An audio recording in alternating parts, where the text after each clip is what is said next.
스데반의 마지막 설교로 이제 광야 시대부터 이스라엘 왕조에 이르기까지 이스라엘의 불순종의 역사를 이야기하고 있습니다. 신실하신 하나님, 그 하나님은 아브라함과의 약속을 지키시기 위하여 이스라엘 백성들을 애굽에서 구원하셨습니다. 하지만 출애굽한 이스라엘 백성들은 잠시 그 구원의 감격에 기뻐하는 듯 하였으나 그들은 이내 곧 불순종의 길을 걸어갔습니다. 먼저 이스라엘은 하나님이 세우신 모세에게 불순종하였습니다.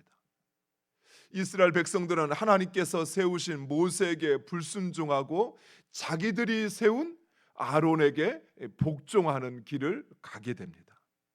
두 번째로 이스라엘 백성들은 하나님께서 제정하신 율법에 복종하지 않았습니다.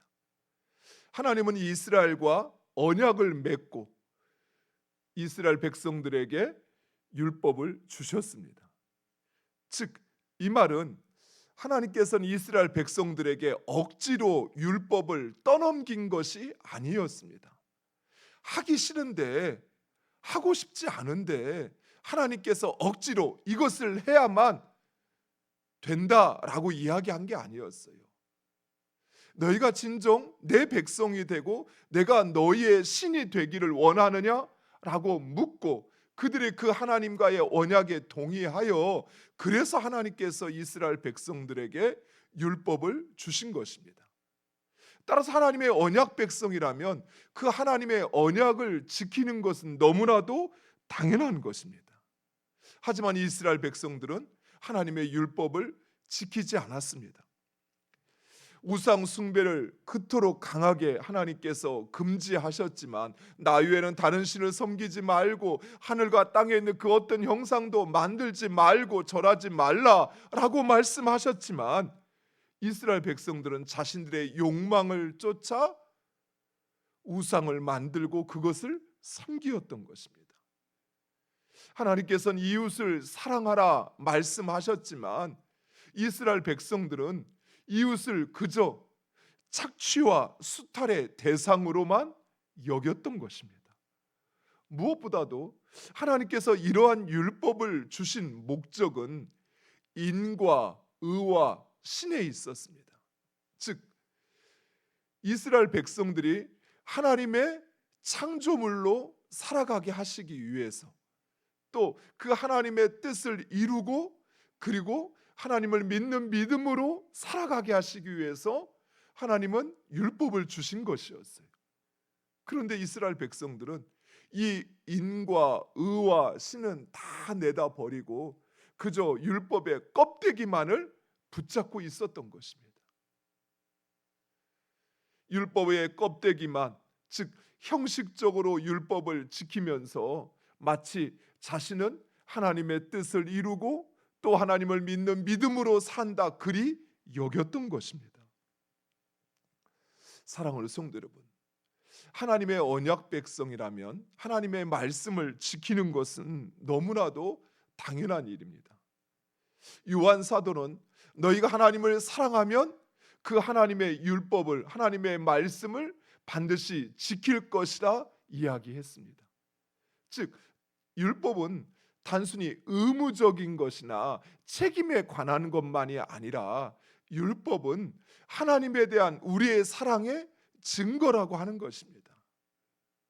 하나님은 다른 이방 우상들과 같이 어떤 종교 의식을 통해서 108번 석고대죄를 한다라든지 아니면 어떤 고행을 하면서 그러면서 하나님이 영광 받으시는 것이 아니라 하나님께서 우리에게 주신 율법, 하나님의 말씀을 지킴으로써 하나님을 향한 우리의 사랑과 그리고 그 하나님을 향한 우리의 마음이 증거되어지고 드려지는 것입니다.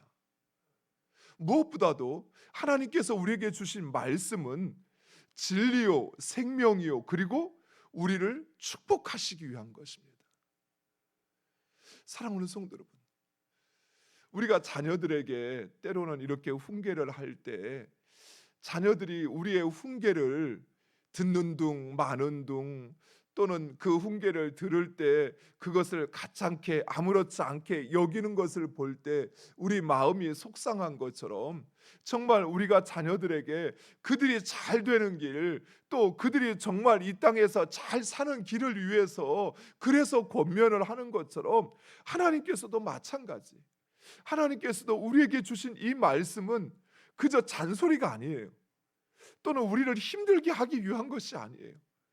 진정 이 땅에서 잘 되는 길, 왜?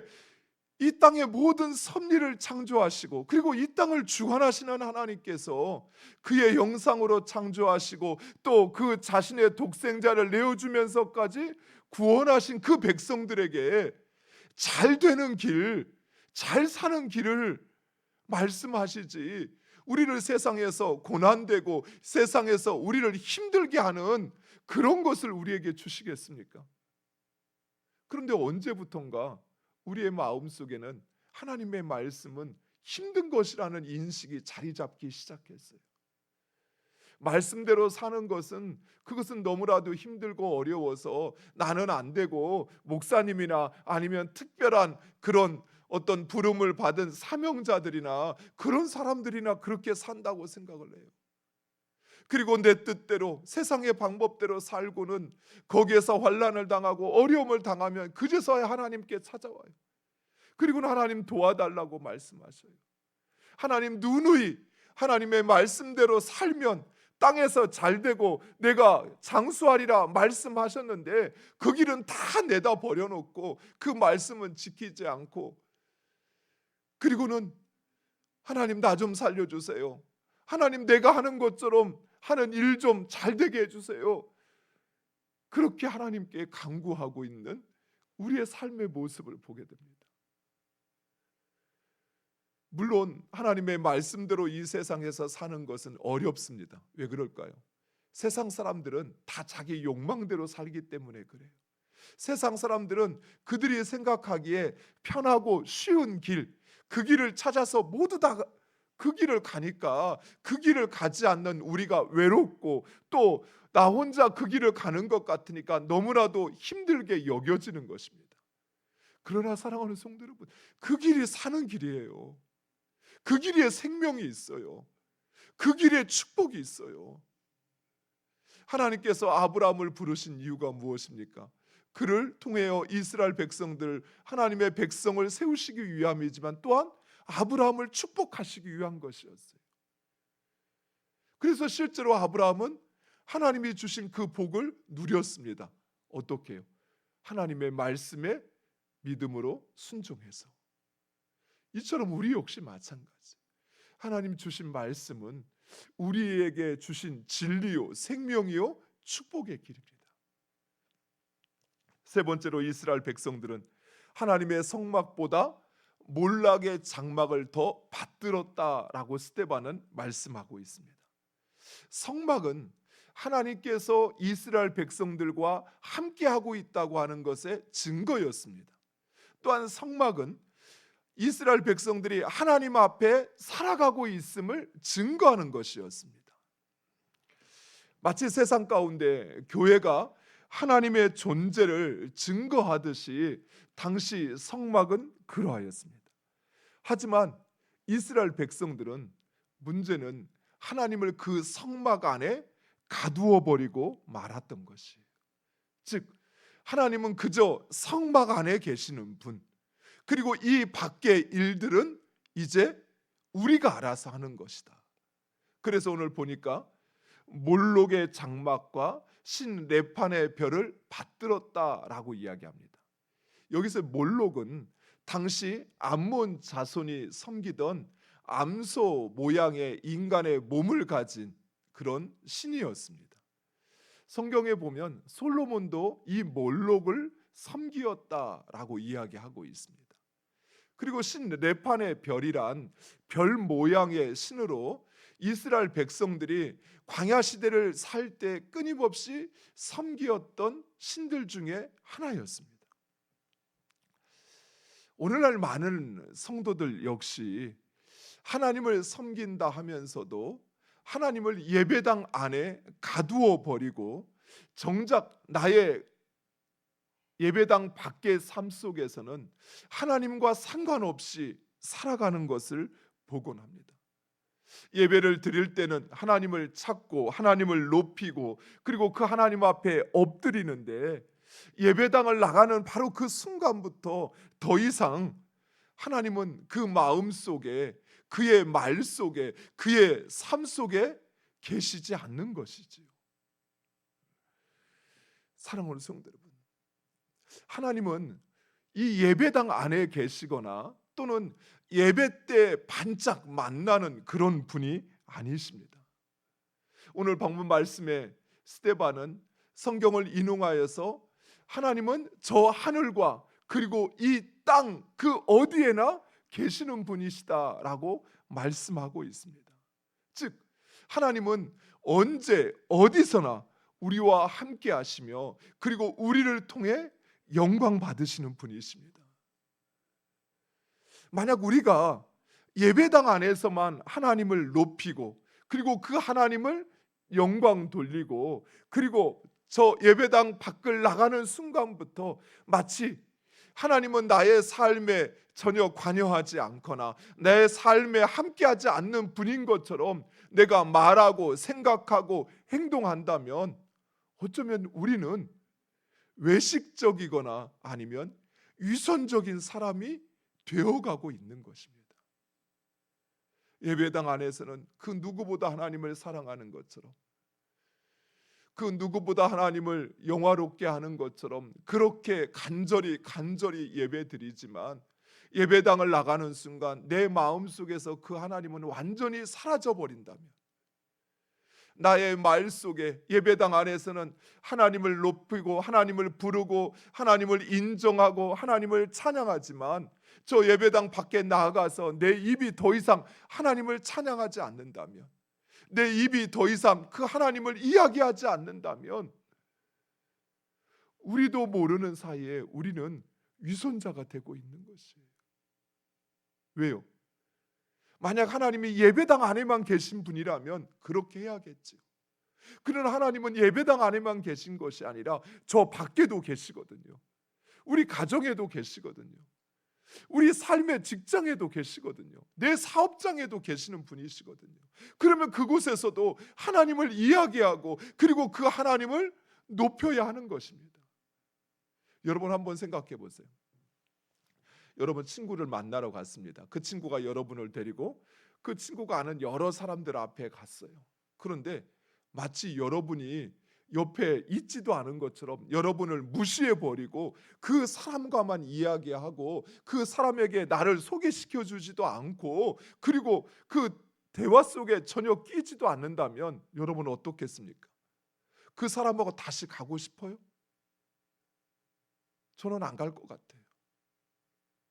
저는 그 사람하고 더 이상 관계를 가질 수 없을 것 같아요.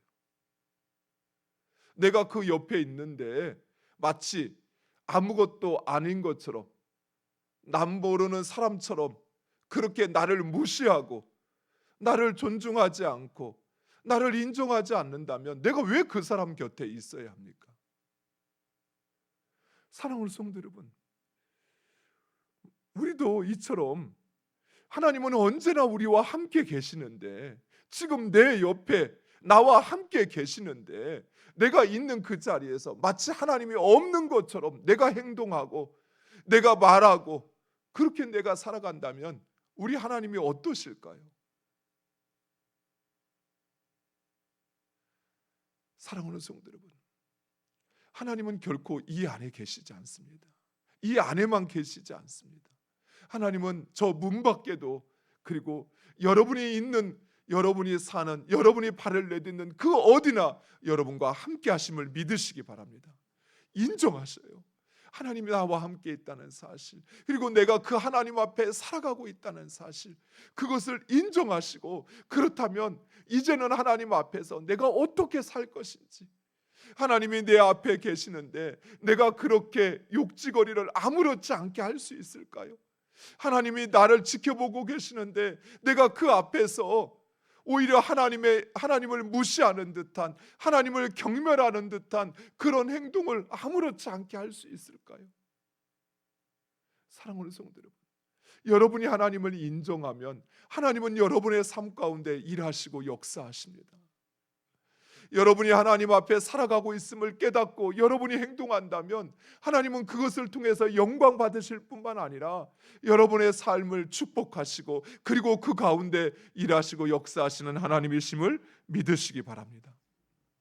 마지막으로 스데반은 구약 백성들이 율법에 불순종하고 선지자를 죽이고 성전을 더럽혔던 것처럼 바로 지금 스데반 앞에 있는 그 종교 지도자들이 그 일을 하고 있다고 고발하며 그들에게 회개를 촉구합니다. 스데반이 아주 장장의 설교를 지금까지 끌어온 이유가 바로 여기에 있습니다.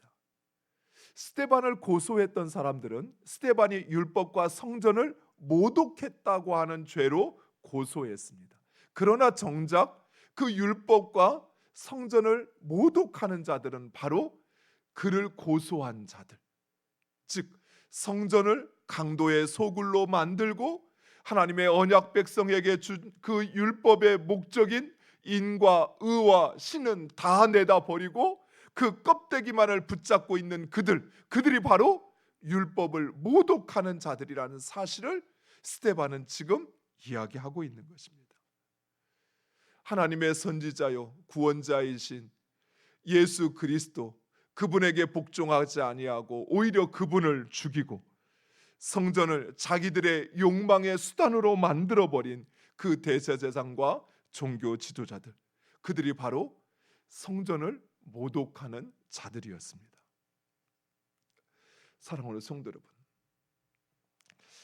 진리이신 예수 그리스도, 그분에 대해서 우리는 바르게 이해하고 그 이해를 바탕으로 우리 자신을 성찰할 수 있어야 돼요. 예수님이 진리이십니다. 길이요 진리요 생명이다라고 우리는 고백합니다. 진리이십니다. 그렇다면 나는 과연 그 진리를 따라 살고 있는지, 우리는 진리라고 말하면서도 그 진리가 너무 어려워서, 그 진리가 너무 힘들어서, 그래서 그 진리를 나는 따를 수 없어요 라고 나를 변명합니다. 이게 여러분 가능할까요? 제가 가끔 드는 예화가 있어요. 대전에서 서울을 가야 돼요. 그런데 급해요. 그러면 가장 빠른 길이 무엇입니까? KTX, SRT. 그게 가장 빠르죠. 그런데 지금 급한 일이 있는데 서울에 지금 빨리 가야 되는데 서울에 있는 자녀가 지금 무슨 봉변을 당해서 내가 지금 빨리 서울에 가야 되는데, 그런데 그 빠른 길을 놔두고 가장 느린 길 걸어서 간다라든지, 아니면 고속도로가 그렇게 막히는데 고속도로로 가는 사람이 있습니까? 없지요. KTX가 있고 SRT가 있으면 그것을 타고 가지요. 이게 진리라는 것입니다. 진리는 이런 것이에요. 다른 먼 것이 아니에요. 진리는 그것이 가장 올바르고 그것이 내가 이루기를 원하는 그 길이라면 그 길을 가는 게 그게 진리예요. 예수님이 진리라면 우리는 바로 그 예수 그리스도, 그분을 우리의 삶의 중심에 모셔야 돼요. 그분을 따라야 한다는 것입니다. 사랑하는 성도 여러분, 우리는 항상 예수 그리스도의 말씀에 깨어 있으며 우리 자신을 돌아보아야 합니다. 하나님과의 나와의 관계, 성도와 성도와의 관계에 우리는 깨어 있어야 합니다. 단순히 친밀한 관계를 쌓는 것이 아니라 우리의 관계 속에 예수 그리스도가 계신가 하는 것입니다.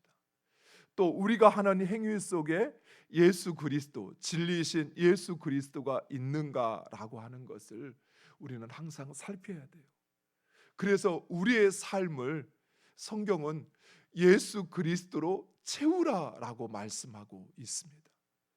내가 말하고 내가 행하고 내가 생각하는 그 모든 것, 그것이 이제는 나 장경근이 아니라 예수 그리스도가 말하고 예수 그리스도가 생각하고 예수 그리스도가 하는 것처럼 여러분의 삶이 온전히 그 하나님과의 온전한 관계 속에 드려지기를 간절히 축원드립니다.